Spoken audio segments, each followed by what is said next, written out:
तैयारी कर रहे होंगे। तो सबसे पहला दिन आपका हिंदी का परीक्षा है और हिंदी के परीक्षा में लेखक का नाम, लेखक का जन्म का वर्ष, ये सब ना पूछे ऐसा तो हो ही नहीं सकता है।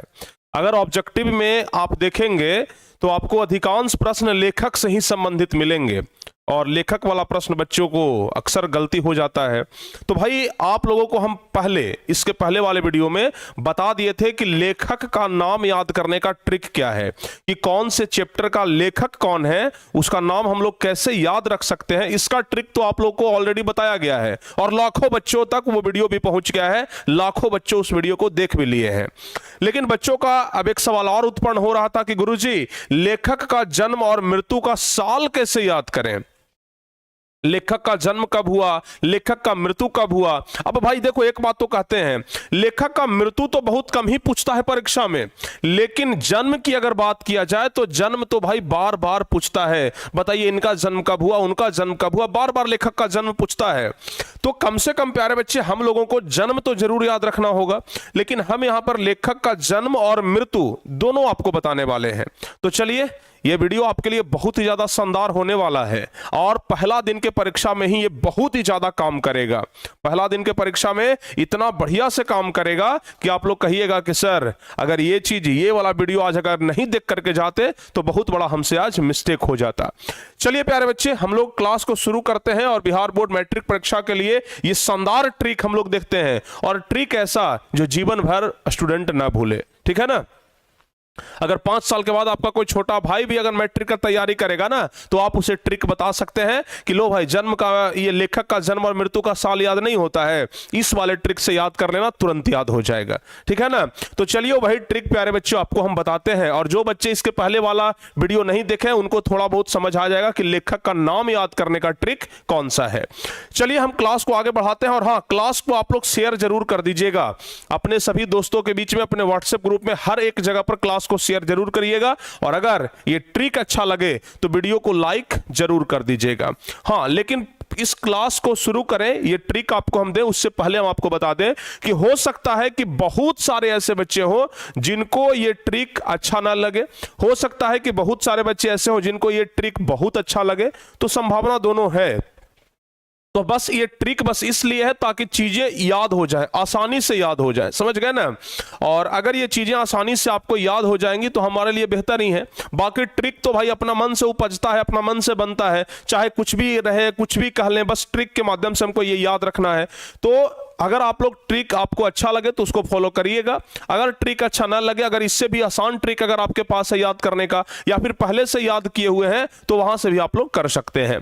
चलिए तो लेखक का जन्म और मृत्यु साल बाय ट्रिक के द्वारा प्यारे बच्चों आपको बताते हैं। देखिए हमारे पास ये चार्ट है, गद्य खंड की बात करते हैं, और आज हम मुख्य रूप से गद्य खंड की ही बात करेंगे क्योंकि गद्य खंड में ही लेखक का जन्म और मृत्यु का साल ज्यादा पूछा जाता है।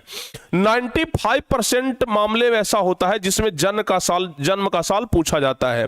5% ही संभावना है कि आपसे मृत्यु का साल पूछा जाए, ठीक है ना। मात्र 5% संभावना है कि आपसे मृत्यु का साल पूछा जाए, ठीक है। मृत्यु का साल मात्र 5%, जन्म का साल 95%, ठीक है ना, याद रखिएगा। देखिए पाठ का नाम है प्यारे बच्चे श्रम विभाजन और जाति प्रथा। हम आपको ट्रिक क्या बताए थे लेखक के नाम याद करने का, कि श्रम विभाजन और जाति प्रथा के लेखक कौन है भाई, भीमराव अंबेडकर। कैसे याद रखेंगे, तो श्रम विभाजन कौन नहीं करता है, श्रम विभाजन कौन नहीं करता है, तो भीम के पास इतना ज्यादा ताकत था, भीम के पास इतना ज्यादा ताकत था कि भीम कहते थे कि देखो भाई हमको श्रम का विभाजन करके मत दो, हमको काम का बंटवारा करके मत दो, हम ऐसे ही क्या कर लेंगे, काम कर लेंगे। तो इसलिए श्रम विभाजन के लेखक कौन, भीमराव अंबेडकर। ये तो हम लोग याद कर लिए थे। अच्छा आप देखिए जन्म का ट्रिक हम लोग कैसे याद रखेंगे, कब, ईयर का नाम कैसे याद रखेंगे। सबसे पहले अगर हम लोग पूरे गद्य खंड की बात करें, पूरे गद्य खंड की बात करें तो एक चीज आपको कॉमन देखने के लिए मिलेगा, सिर्फ 3 ही लेखक ऐसे हैं, सिर्फ 3 लेखक ऐसे हैं जिनका जन्म 1800 के पहले हुआ है, बाकी सभी लेखक का नाम 1900 के बाद हुआ है, ठीक है ना। सबसे पहले ध्यान रखिए, जिसमें भीमराव अंबेडकर इनका जन्म 1800 से पहले हुआ, एक मैक्स मूलर है जिनका जन्म 1800 से पहले हुआ, और एक महात्मा गांधी है जिनका जन्म 1800 से पहले हुआ। यानी कि सिर्फ 3 ही लेखक ऐसे हैं जिनका जन्म 1800 से पहले हुआ है, बाकी बाद जितने भी सारे लेखक हैं उनका जन्म 1900 के बाद हुआ है। तो सबसे पहले क्या करेंगे, जन्म का ईयर लिखने का तो सबसे आसान ट्रिक है, सब में हम 19 लगा देंगे, ठीक है ना, सिर्फ 3 को छोड़ करके। 1891 भीमराव अंबेडकर को, मैक्स मुलर को और गांधी जी को। भीमराव अंबेडकर, मैक्स मुलर और गांधी जी। इसको भी याद रखने का एक ट्रिक है, सिर्फ जो लोग प्यारे बच्चे आजादी की लड़ाई में थे, ठीक है ना, जो लोग आजादी की लड़ाई में थे उनका जन्म 1800 से पहले हुआ। जैसे गांधी जी आजादी की लड़ाई में थे, 1800 से पहले जन्म हुआ। ये भीमराव अंबेडकर 1800 से पहले जन्म हुआ। और एक मैक्स मुलर का नाम याद रखना है। तो पहला ट्रिक तो आपका ऐसे ही लग गया। एक चीज तो आपको कंसेप्ट समझ में आ गया ना कि पूरे गद्य खंड में सिर्फ 3 ही लेखक ऐसे हैं जिनका जन्म 1800 से पहले हुआ है, बाकी सबका जन्म 1900 के बाद हुआ है। तो 3 लेखक में पहला तो आ जाएंगे ये भीमराव अंबेडकर, दूसरा महात्मा गांधी, 2 तो याद हो गया, तीसरा मैक्स मुलर याद कर लीजिएगा, ठीक है ना। मैक्स मुलर भारत से ही संबंधित है, यानी कि ये भी देश की आजादी से न कह लीजिए, ठीक है ना।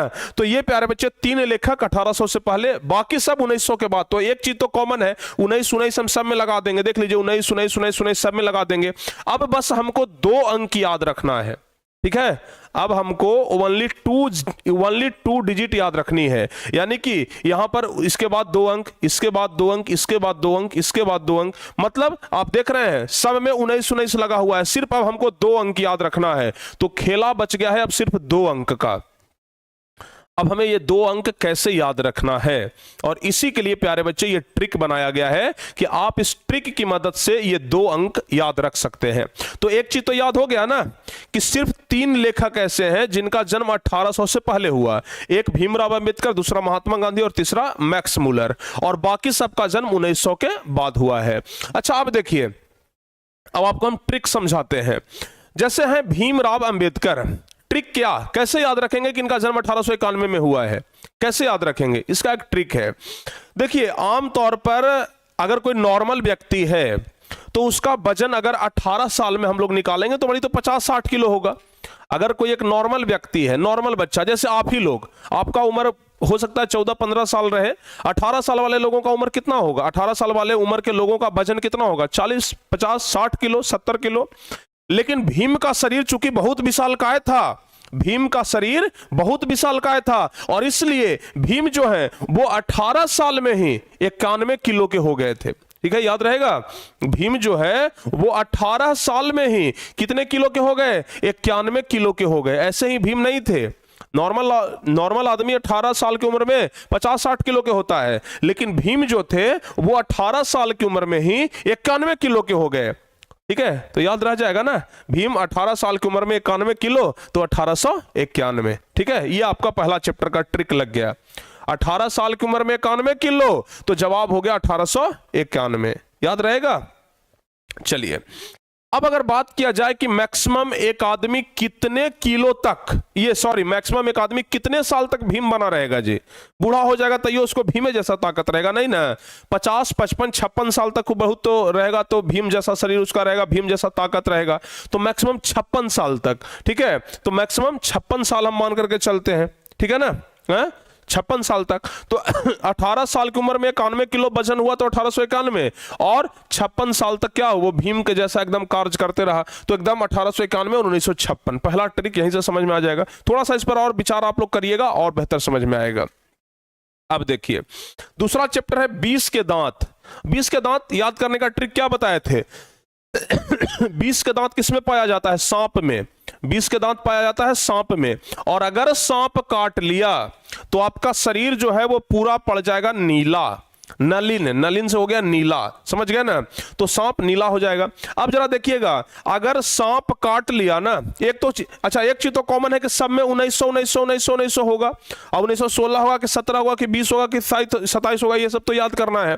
तो अगर 20 वाला सांप काट लिया तो कम से कम 16 दिन तक आपको हॉस्पिटल में भर्ती रहना पड़ेगा। अगर 20 वाला सांप काट लिया तो कम से कम आपको 16 दिन तक हॉस्पिटल में भर्ती रहना पड़ेगा, ठीक है ना। 20 वाला सांप जैसे गेहूमन सांप काट लिया तो 16 दिन तक हॉस्पिटल में भर्ती रहना पड़ेगा, उसके पीछे कोई गुजारा नहीं है।